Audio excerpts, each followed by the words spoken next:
T'abandonnes-tu facilement devant chaque épreuve qui t'arrive dans la vie?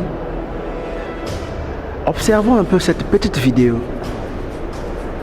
Voyons cette chèvre. Elle sait très bien que son adversaire est plus grand que elle.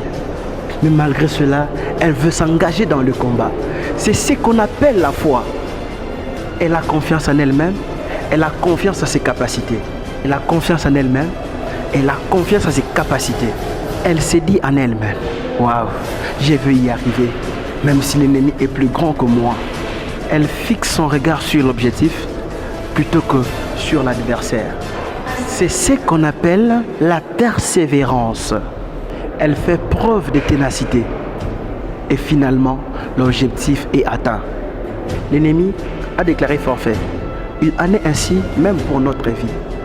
La victoire appartient à ceux qui y croient le plus et à ceux qui n'abandonnent jamais. Peu importe les difficultés de la vie et les épreuves que tu traverses.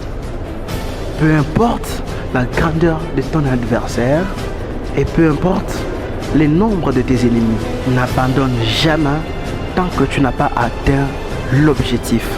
Je veux te dire ceci, nous sommes plus que vainqueurs par celui qui nous a aimés, notre Seigneur Jésus-Christ, tel que écrit dans Romains 8, 37. Même dans Luc 10, 19, nous rappelle ceci. Je vous ai donné le pouvoir de marcher sur les serpents et les scorpions et sur la toute-puissance de l'ennemi. Rien et rien, j'insiste encore, rien ne pourra vous nuire. Que les difficultés de la vie ne te fassent pas croire que tu as déjà perdu la bataille et ne laisse jamais la peur et le doute te paralyser. Aie confiance en Dieu.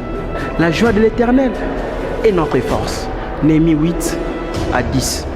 L'avantage que nous avons sur nos ennemis est que, à cause de Jésus et de l'œuvre qu'il a accomplie sur la croix, tous nos combats sont vaincus d'avance.